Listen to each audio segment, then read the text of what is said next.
이 시간에 하나님의 말씀은 출애굽기 2장 11절로부터 25절까지와 히브리서 11장 24절로부터 27절까지 말씀 제가 봉독하도록 하겠습니다. 출애굽기 2장 11절로부터 말씀입니다. 모세가 장성한 후에 한 번은 자기 형제들에게 나가서 그들이 고되게 노동하는 것을 보더니 어떤 애굽 사람이 한 히브리 사람 곧 자기 형제를 치는 것을 본지라. 좌우를 살펴 사람이 없음을 보고 그 애굽 사람을 쳐 죽여 모래 속에 감추니라. 이튿날 다시 나가니 두 히브리 사람이 서로 싸우는지라. 그 잘못한 사람에게 이르되 네가 어찌하여 동포를 치느냐 하매 그가 이르되 누가 너를 우리를 다스리는 자와 재판관으로 삼았느냐? 네가 애굽 사람을 죽인 것처럼 나도 죽이려느냐? 모세가 두려워하여 이르되 일이 탈로 되었도다. 바로가 이 일을 듣고 모세를 죽이고자 하여 찾는지라.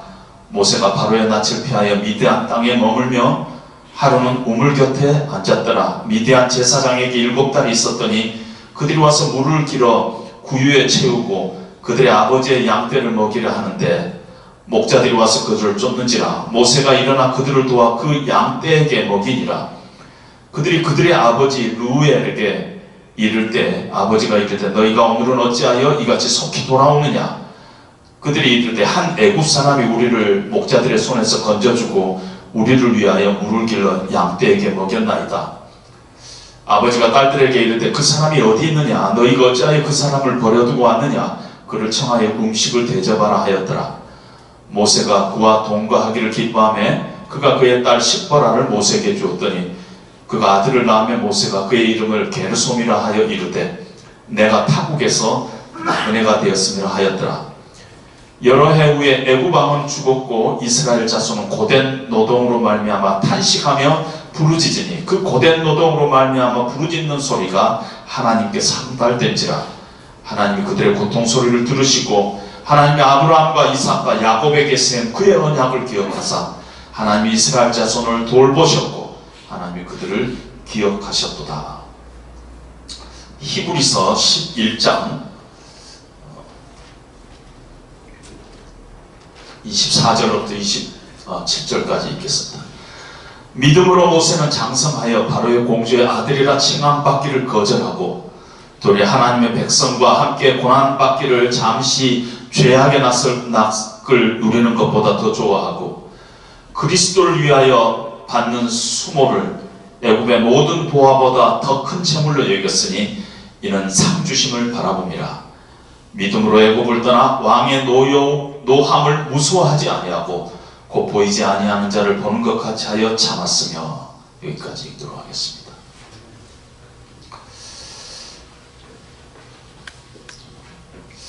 가끔 드물지만은 성경을 읽다 보면은 똑같은 사건인데 어떤 성경은 이렇게 이야기하고 또 다른 성경은 저렇게 이야기하고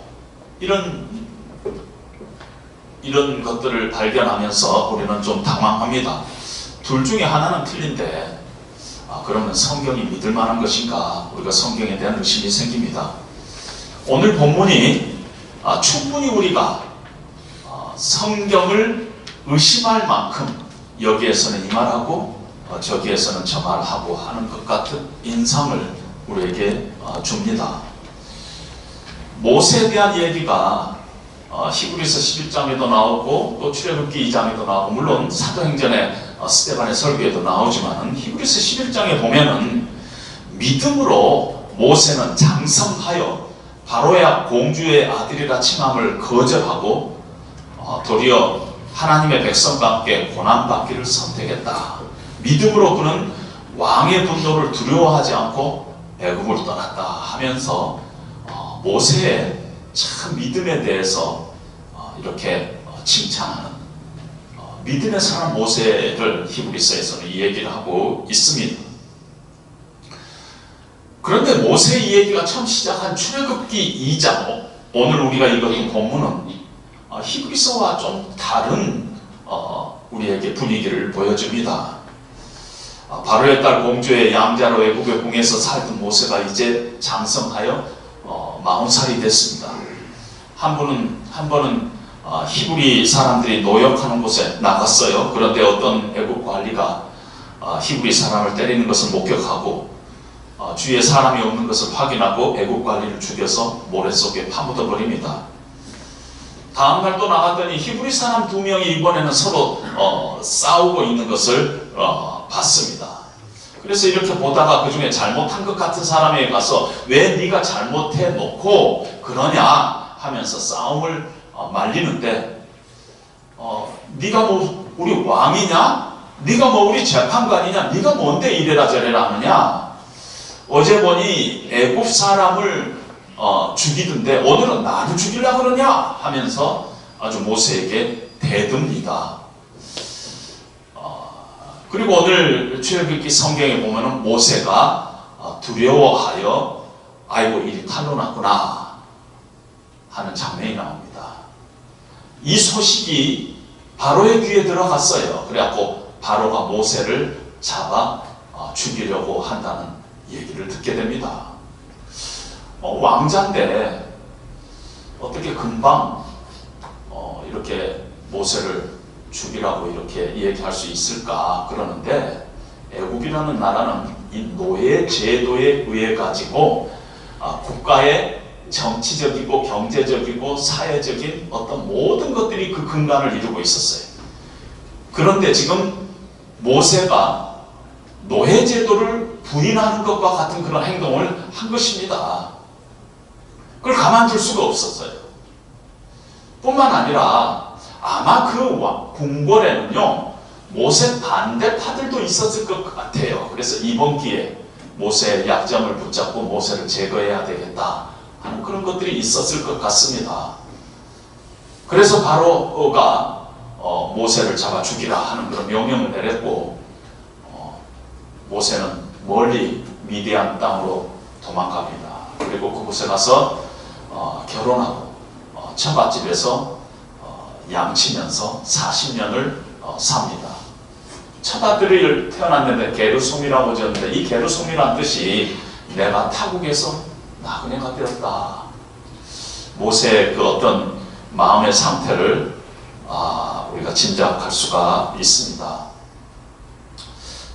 이 설교를 준비하면서 이런 생각을 해봤습니다. 모세가 양치면서 즐겨 불렸던 노래가 뭘까? 상상입니다. 타양살이 몇 해든가 손꼽아 헤어보니 고향 떠난 40년 청춘만 다는가, 아마 이런 노래 부르지 않았을까 하는 그런 상상을 합니다. 히브리서와 달리 출애굽기에 기록된 모세의 스토리에서는 모세의 위대한 믿음의 미음자도 찾아볼 수가 없어요. 어떤 면에서 모세의 실패한 이야기가 기록되어 있습니다. 사람 죽이고 미디안 광야로 도망가서 당시 가장 천한 일이라고 사람들이 생각했던 양을 치면서, 그것도 처가 살해하면서 40년을 보냈던 모세의 실패한 얘기라고 우리가 밖에 볼 수 없습니다.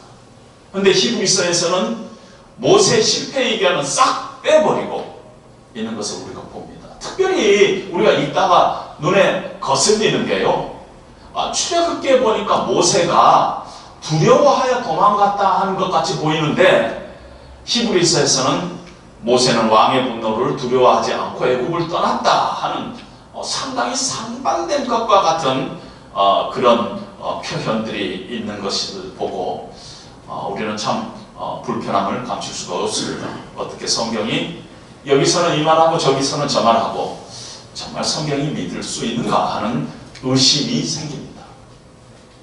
근데 놀랍게도 저도 이 부분에 대해서 고민을 하면서 봤더니 우리 신앙의 위대한 그 선조들, 칼빈이나 루터나 어거스틴도 똑같은 고민을 하고 있었습니다. 그리고 구약학자 중에서 유명한 웨스트코트라는 사람은 이 의심의 문제를 풀기 위해서 이렇게 자기 나름대로 해답을 내놨습니다. 그것이 뭐냐면은 히브리서 11장 27절, 왕의 분노를 무서워하지 않고 애굽을 떠났다. 이 부분은 이 사건 이후에 40년 이후에 모세가 이제 드디어 80살이 돼가지고 이스라엘 백성을 애굽에서 구원하는 출애굽할 때 이 얘기다 하고 이 얘기를 하고, 그때 모세는 두려워하지 않고 애굽을 떠났다 이런 식으로 표현하는데 받아들일 수가 없습니다. 왜냐하면 두 가지 때문에 받아들일 수 없는데, 첫 번째는요, 히브리서 11장 27절 다음에 28절이 나오는데 28절에는 유월절 얘기가 나와요. 그러니까 만약에 웨스트코트 말이 맞다면은 27절과 28절이 뒤바뀌어서 기록돼야지 그게 합리적이라는 것이죠. 틀렸다는 얘기입니다. 뿐만 아니라 이것이 모세가 출애굽할 때 이 얘기라면은, 모세가 출애굽할 때는요 어떤 사건이 있느냐면은 출애굽기 12장에 보면은 바로가 모세를 밤에 부릅니다. 그리고 제발 네가 애굽을 좀 떠나달라 하고 부탁을 합니다. 그런데 오늘 히브리서에 보면은 모세가 이 바로 왕의 분노를 무서워하지 않고 떠났다? 무서워하지 않았다는 말을 붙일 필요가 없을 만큼 모세는 그때 무서워하지 않았어요. 그러니까 이 부분은 합리적으로 생각한 것이 아니다, 그렇게 얘기할 수 있습니다. 저도 이 부분에 대해서 고민하고 연구하고 생각한 결론은요, 둘 다 맞다예요. 둘 다 맞다. 출애굽기도 맞고 히브리서도 맞다. 왜 그렇게 생각하냐면요, 자세히 이렇게 들여다보면 출애굽기에 모세가 바로를 두려워해서 애굽을 떠난 것이 아닙니다. 우리는 그렇게 잠깐 읽어버려요. 그러는데 애굽 관리를 죽인 것이 발각이 됐어요. 그리고 큰일 났구나 생각을 하면서 이 상황이 두려웠어요. 그러니까 두려운 그 경우가 다르죠. 왕의 왕을 두려워한 건 아니었어요. 왜냐하면 이미 바로의 아들이라 칭함을 거절하고 왕자로서 누리던 부와 명예를 오히려 부끄럽게 생각했어요. 그러면서 하나님의 백성과 함께 고난받는 길을 모세가 택했는데 뭐 왕을 지금 두려워하고 그런 건 아니라는 것입니다. 뿐만 아니라 비슷한 상황이 모세 어머니 케이스에서도 있었는데요. 모세 어머니가 왕의 명령을 두려워하지 않고 3개월 될 때까지 모세를 숨겼던 걸 우리가 알고 있습니다. 근데 상황은 아주 두려운 상황이었어요. 남자아이는 다 공개적으로 나일강에 빠뜨려서 죽게 하는 그 상황을 두려워하지 않을 사람 하나도 없었어요. 그러나 이 아이를 바라봤을 때 분명히 하나님께서는 이 아이에 대한 선한 목적이 있었기 때문에 이 아이를 세상에 태어나게 했다. 하나님을 자기의 생각 속에 개입하니까 바로 왕의 명령이 두렵지가 않았어요. 그래서 바로 왕의 명령을 어긴 것이에요. 조금 다른 것이죠. 상황은 우리를 두렵게 하지만은 모세나 모세 어머니나 믿음의 눈으로 바라봤을 때 그것이 두려운 것은 아니었다 하는 것입니다. 그것이 조금씩 다르다는 것입니다. 뿐만 아니라 성경은 기록할 당시에 어떤 정황과 목적이 있습니다. 히브리서는 왜 쓰여졌느냐면요, 히브리서가 쓰여질 당시에 기독교인들이 박해를 당했어요. 그래서 기독교인이 어려움을 겪고 있었어요. 고난을 겪고 있었어요. 그 유혹도 많았어요. 그런데 당시에 크리스찬들이 인내하지 못하고 다시 유대교로 돌아가는 사람들이 생겼어요. 뿐만 아니라 모이기를 패하는 일들이 생겼어요. 뭐 교회 다녀봤자 무슨 소용이 있느냐. 요즘 코로나19도 있고 그러는데 뭐 교회 꼭 가야만 되느냐 하면서 그냥 신앙생활을 접어버리는 사람들이 생겼어요. 히브리서 기자는 우리의 믿음이 뭐냐, 믿음의 그 본질을 다시 한번 우리가 선택하며 확인해야 될 그런 필요가 있었던 그 시대에 히브리서를 쓰게 된 것입니다. 그러면서 모세를 봐라, 고통받는 하나님의 백성들과 함께하는 그 선택을 한 모세를 봐라. 애국의 권력과 부를 거절하고 믿음의 선택을 했던 모세를 우리는 본받아야 하지 않느냐 하면서 모세의 그 선택한 믿음의 포커스를 맞추고 있는 것을 봅니다. 성경에 보면은요, 여러분 다윗이 밧세바 사건을 통해서 하나님 앞에 범죄했는데 사무엘 하에 보면은 너무 자세하게 이렇게 역사서에 기록되고 있습니다. 그런데 똑같은 사건을 기록하는 역대서에 보면은 아예 다윗이 범한 밧세바의 사건이 통째로 빠져 있습니다. 어떤 사람은 역사를 왜곡한 거 아니냐, 어떻게 같은 역사인데 한쪽에서는 밧세바의 사건을 이렇게 자세히 기록하고 한쪽에서는 아예 통편집을 해버리느냐, 이거는 성경이 믿을 수 없는 것이 아니냐 하는 얘기를 합니다. 역대서는 어떻게 해서 기록이 됐느냐 하면은 이스라엘 백성들이 70년간 포로 생활을 하고 돌아왔습니다. 그리고 그들이 생각한 것입니다. 하나님은 여전히 우리를 사랑하십니까? 이런 생각을 하게 됩니다. 그리고 이제 우리가 새롭게 나라를 세워야 되지 않느냐, 새롭게 언약 백성으로 이 하나님 나라의 역사의 주역이 되어야 되지 않느냐 하면서 역사서를 새롭게 기록을 하고 있습니다. 그런데 밧세바 사건의 이야기는 다 아는 이야기예요. 다시 들춰내고 싶지 않은 이야기예요.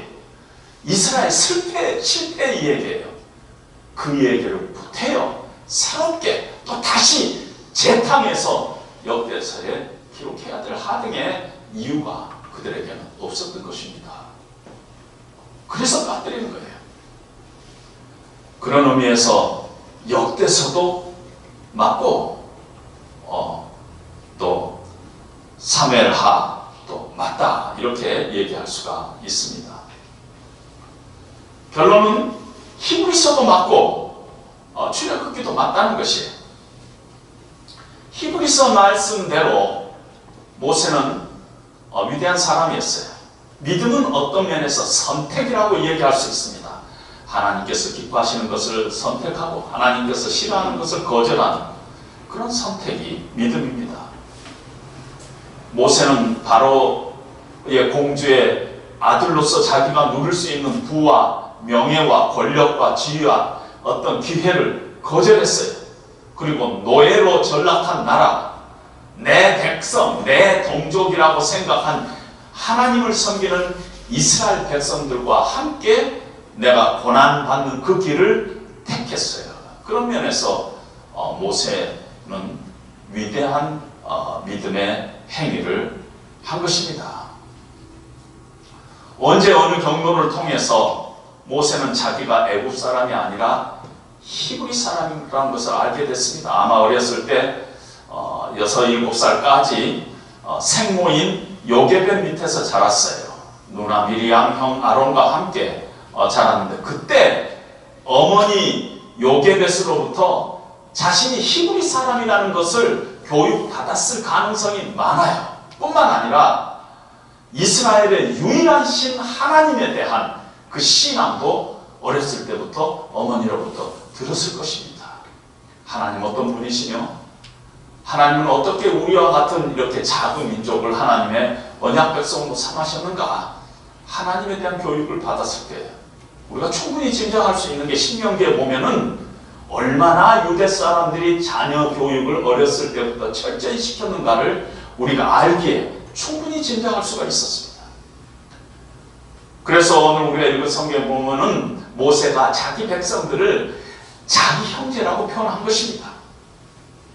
출애굽기 2장 11절에 보면 자기 동족이 노예같이 대접을 받고 말할 수 없는, 없이 힘들고 고생스러운 삶을 바라보면서 마음이 찢어지게 아팠다고 얘기를 하고 있습니다. 목사님 성경에 보니까 마음이 찢어지게 아팠다는 그런 표현은 없는데요.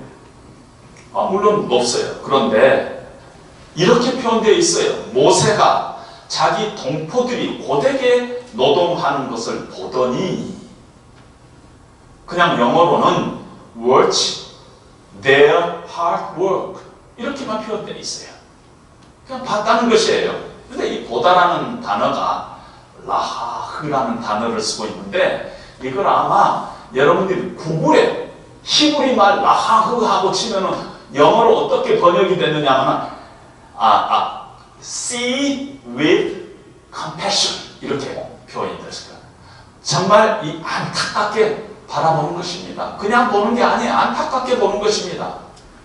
똑같은 단어가 창세기 21장에 나오는데, 아브라함의 첫 하갈이 쫓겨납니다. 광야에서 목이 말랐어요.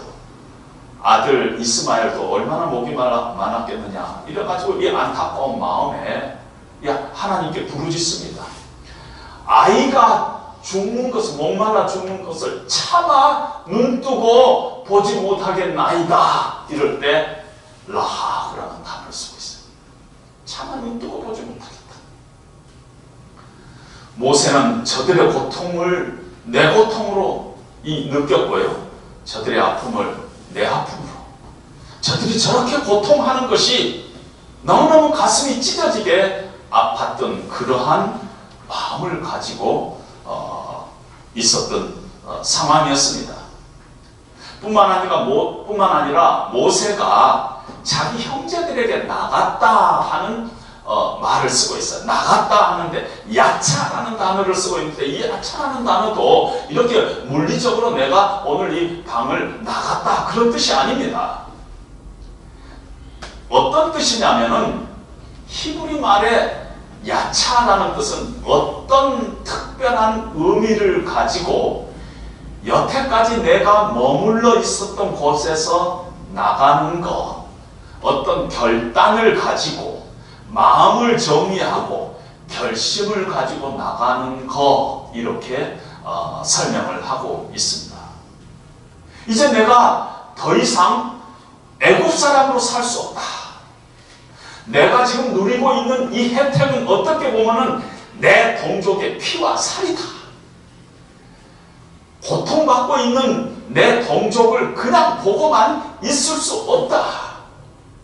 나는 이제는 내 동족과 함께 이 고통을 짊어져야 되겠다 하고 나갔다는 것입니다. 그냥 나가는 것이 아니에요. 영어에 보면은 burn all the bridges 이런 말이 있잖아요. 자기와 애굽의 모든 부와 권력과 지위 사이에 그 브릿지를 불태워버렸다는 것입니다. 사도행전 7장에 보면 스데반의 설교가 나오는데, 모세가 그때 그 형제 이스라엘 자손을 돌볼 생각을 했다. 돌볼 생각을 했어요. 뿐만 아니라 사도행전 7장에 보면은 하나님께서 자기 손을 통해 자기의 동족을 구하실 것이다라는 생각을 가졌다 그랬어요. 그러니까 모세 생각에 자기 동족에 대해서 불쌍한 생각도 가졌고, 하나님께서 나를 통해서 내 백성을 구하게 하시는가 보다 하는 그런 생각을 갖고 있었다는 것입니다. 갑자기 화가 나서 애굽 사람을 때려 죽인 것이 아니라 동족에 대한 깊은 사랑과 안타까운 마음이 있었어요. 그리고 내가 내 동족을 위해서 이제 살겠다.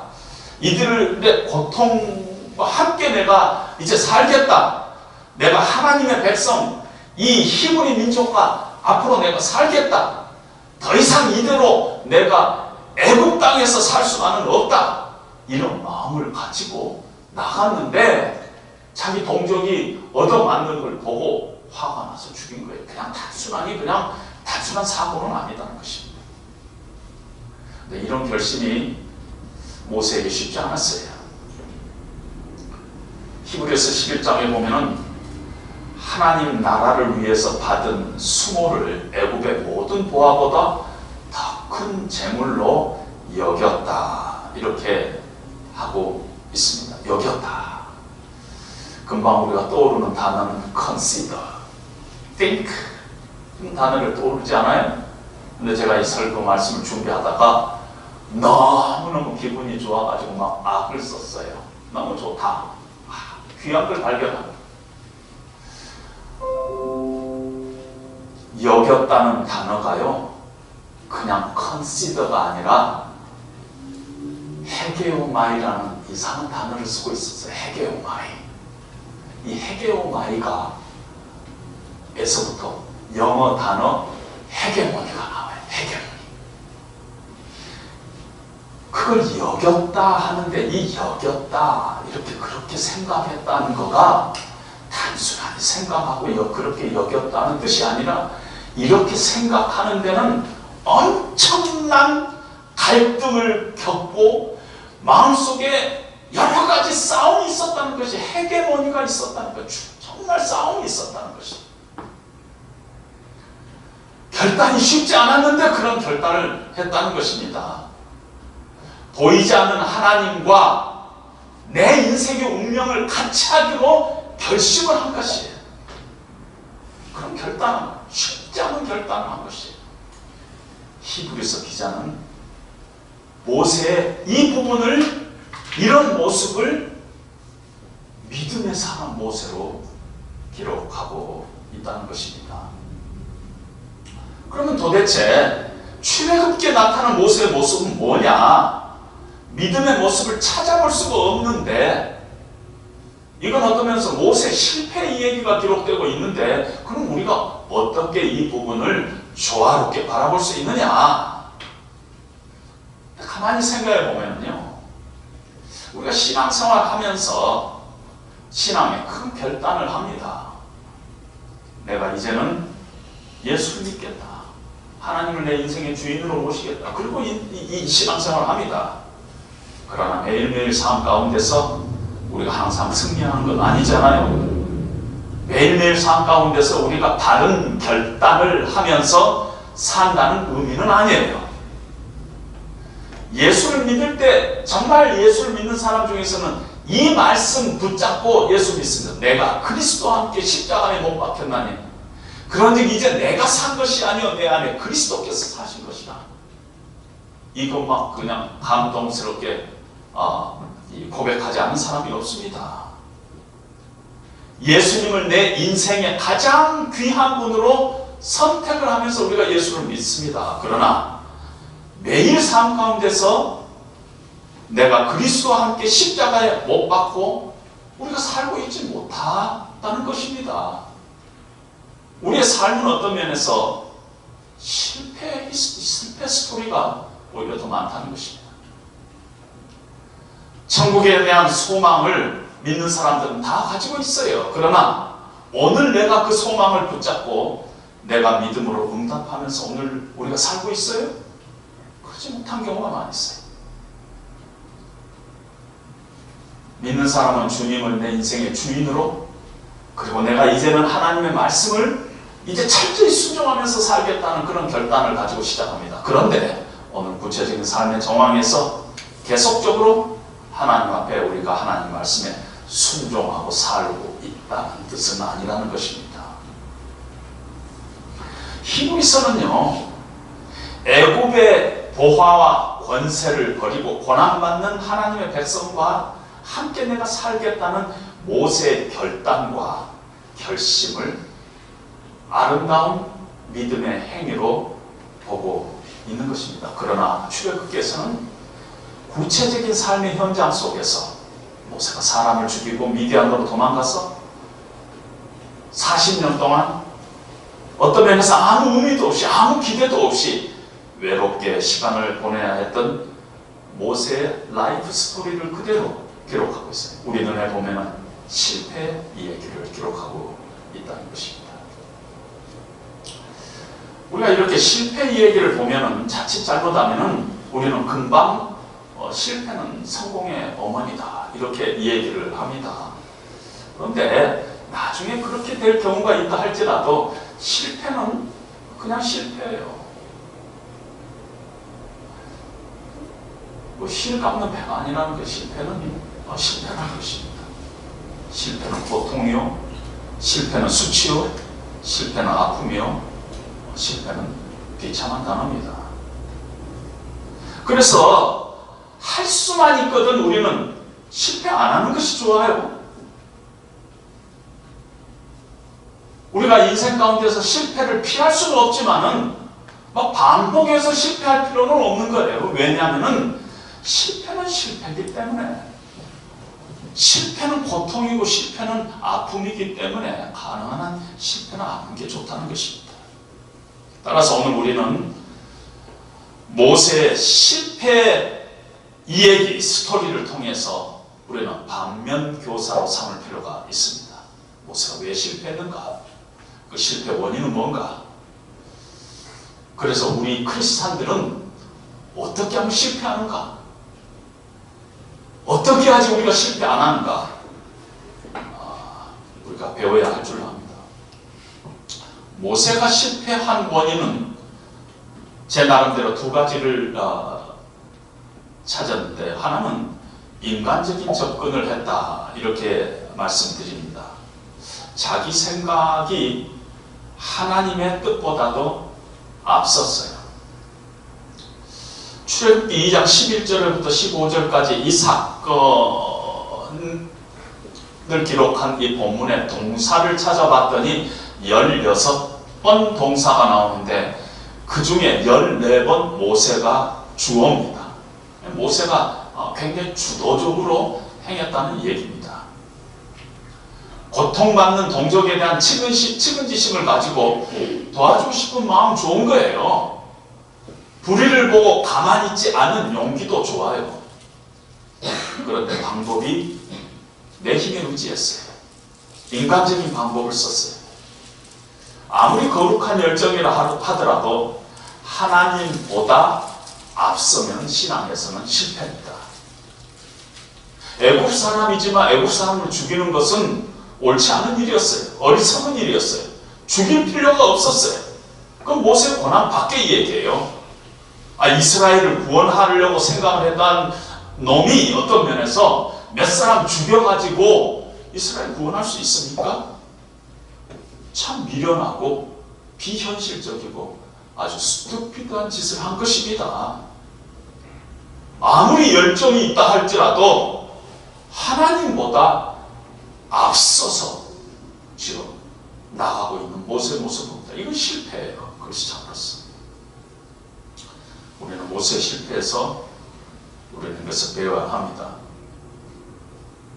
하나님의 일을 할 때요, 아무리 좋은 의도라 할지라도 그 일을 행할 때 하나님께 묻고 하나님의 뜻이 어디 있는가, 하나님은 어떤 방법을 원하시는가, 하나님의 인도하심을 구해야 합니다. 주님 말씀하시면은 내가 나아가리라. 주님 뜻이 아니면은 내가 멈춰서리라. 이런 자세를 가지고 늘 우리가 행해야 합니다. 인간적인 열심은 인간적인 방법을 낳게 되고요. 인간적인 방법은 인간적인 결과를 낳게 되는 것입니다. 방법까지도 하나님 원하시는 방법대로 해야 합니다. 그냥 뭐로 가도 서울로만 가면 된다. 그게 아니에요. 올바른 동기도 있어야 되고 올바른 방법 다 붙잡아야 되는 것입니다. 모세가 이 열심, 이 열정이 하나님보다 앞선 잘못을 모세는 그것이 모세에게서부터 우리가 배울 첫 번째 실패로부터 배울 반면교사인 것입니다. 두 번째로는요, 모세가 신앙적으로 준비가 안 됐어요. 하나님과의 구체적인 만남이 없었어요. 구체적인 만남은 출애굽기 3장에 나와요. 물론 하나님께서는 하나님의 섭리 가운데서 바로의 궁에서 애굽의 학문을 배우게 하고 여러 면에서 준비하고 실력을 갖추게 했었어요. 그러나 하나님께서 아직 모세를 부르신 건 아니에요. 하나님께서 부르기 전에 모세는 스스로 우리 민족을 내가 구원해야 되겠다 하고 뛰어든 것입니다. 신앙적으로 준비가 안 됐는데 내 결심으로 뛰어든 것입니다. 내가 알고 있는 지식, 내 경험, 내 열정 이런 거 가지고 뛰어든 것입니다. 우리가 모세에게서 배울 수 있는 반면교사는요, 하나님의 일을 하는데요, 절대 신앙적으로 준비되지 않고 내가 교회 생활했던 경험, 내가 알고 있는 지식, 그것 가지고 우리가 하나님을 섬긴다고 막 뛰면은요, 반드시 실패하게 돼 있어요. 안 뛰만 못해요.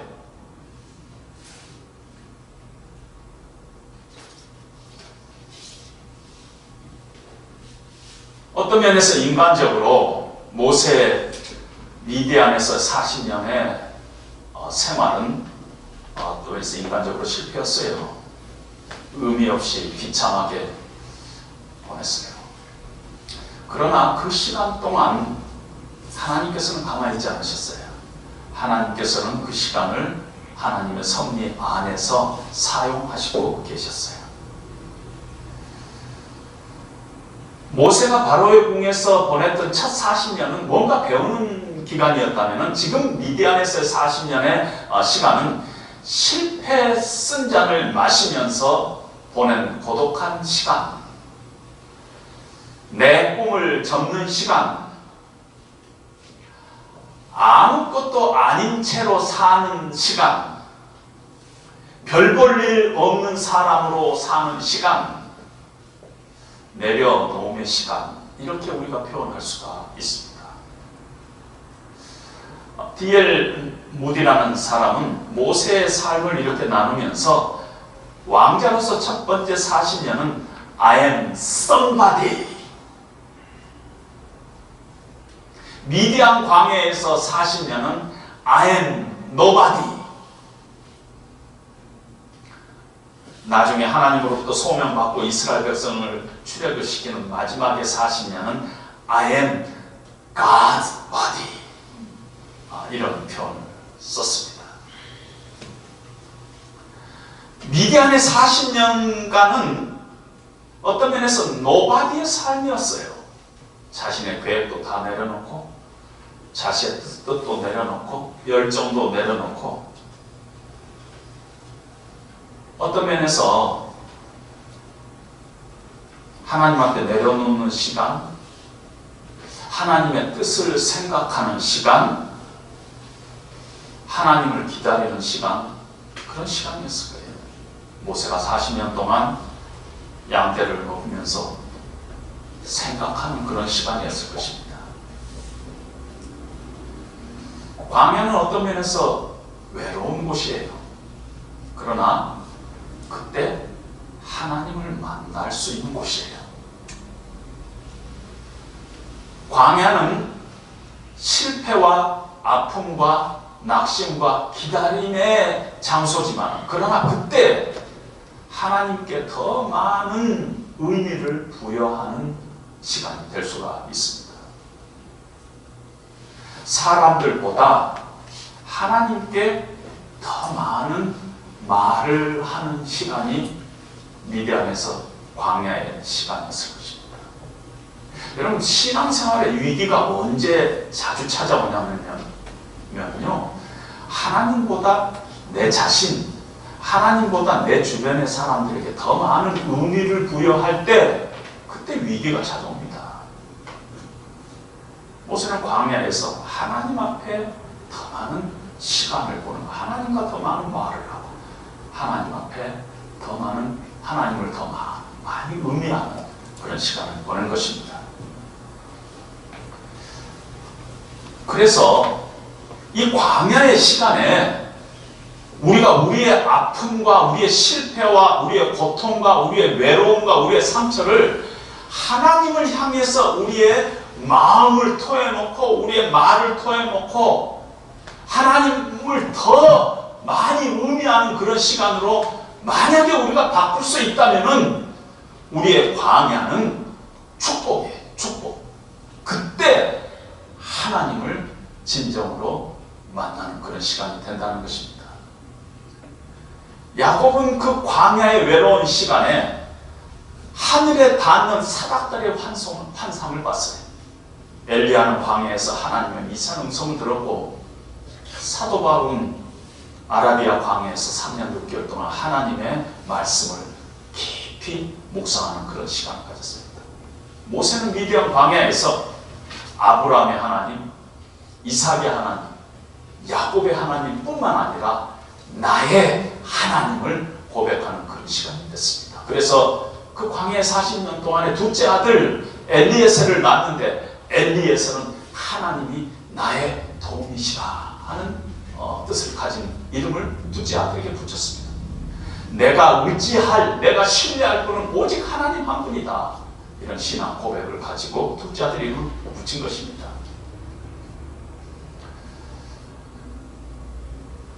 우리의 신앙이요, 어느 때는 우리가 실패할 때가 있어요. 그러는데 실패가 실패로 끝나지 않고 실패는 성공의 어머니가 되는 유일한 길이 있어요. 그건 뭐냐면은 실패하더라도 그 실패를 가지고 하나님 앞에 나갈 때, 그러면 하나님께서는 반드시 우리의 실패를 축복으로 바꾸시는 분입니다.